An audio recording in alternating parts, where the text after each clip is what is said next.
دعوت و تبلیغ کا کام مفید ترین کاموں میں سے ایک کام ہے. 100 دفعہ مانیں گے اور 100 دفعہ کہیں گے کہ جس کو موقع ہے وہ ضرور جائے، مگر ایک دفعہ بھی یہ بات نہیں مانیں گے کہ یہ جہاد ہے. یہ جہاد کی آیتیں اور حدیثیں اس پر صادق ہیں. ایک دفعہ بھی یہ بات نہیں مانیں گے کہ یہ صحابہ اور انبیاء یہی کرتے تھے. بالکل غلط بات ہے. صحابہ اور انبیاء اگر یہی کرتے تھے تو پھر مدرسے والوں کو بھی کہنے دو کہ انبیاء یہی کرتے تھے، اور خانقاہ والوں کو بھی کہنے دو کہ انبیاء یہی کرتے تھے. سارے مسلمان جو بھی کام کریں وہ سارا نبی کرتے تھے، یہ کوئی بات ہے؟ سب صحیح کام ہے. تم جو کام کر رہے ہو وہ بھی صحیح ہے، قرآن و حدیث سے ثابت ہے. مگر یہ کہنا کہ انبیاء اور صحابہ یہی کرتے تھے، اسی طرح کرتے تھے، اسی طرح تو مولانا الیاس صاحب کے ابا نہیں کرتے تھے. انبیاء اور صحابہ کیا کرتے؟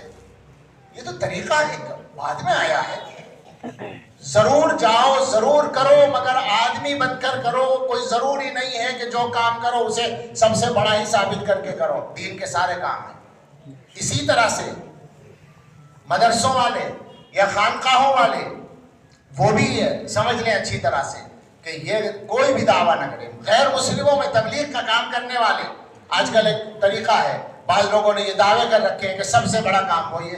عجیب مصیبت یہ ہے کہ جب تک اپنے کام کو سب سے بڑا نہ کہیں کام نہیں ہوتا. کیا ذوق بنا ہے ہم لوگوں کا؟ نقصان کر رہے ہیں ہم. میں جوش میں نہیں بول رہا ہوں، غصے میں نہیں بول رہا ہوں، کسی کے خلاف نہیں بول رہا ہوں. میں پہلے کہہ رہا ہوں سارے کام ضروری ہیں، اور خاص طور سے دوبارہ کہوں گا تبلیغ و دعوت کے کام میں بہت فائدہ ہے عام مسلمانوں کے لیے. جس کو موقع ہو ضرور شرکت کرے، حصہ لے. مگر یہ دعوے کرنے والے غلط ہیں بالکل کہ یہی دین کا کام ہے، یہی نبیوں کا کام ہے، یہی صحابہ کا کام ہے. ان کے کاموں میں سے ایک کام ہے جس کا خاص طریقہ اب چلا ہے. ٹھیک ہے، بہت اچھا ہے. تعلیم بھی ایک کام ہے نبی صلی اللہ علیہ وسلم کے کاموں میں سے. مدرسوں کی شکل بعد میں بنی ہے. تبلیغ و دعوت سے تو بہت پرانی ہے، اس تبلیغی جماعت کے کام سے تو بہت پرانی ہے مدرسوں کی شکل. لیکن یہ نہیں کہہ سکتے کہ پیغمبر علیہ السلام نے اسی طرح کام کیا، نہیں کہہ سکتے.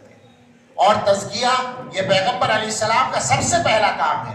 لیکن خانقاہوں والے یہ دعویٰ کریں کہ یہی طریقہ حضور کا ہے، بالکل غلط ہوگا.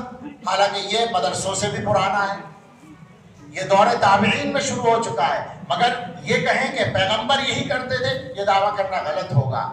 سب سے گزارش ہے کہ اچھی طرح سمجھ لیں دین نہ ہمارے ہاتھ میں ہے، نہ ہمارے بزرگوں کے ہاتھ میں ہے. دین نہ حضرت نانوتوی کا، نہ حضرت گنگوہی کا، نہ حضرت تھانوی کا، نہ حضرت مدنی کا، نہ مولانا الیاس صاحب کا.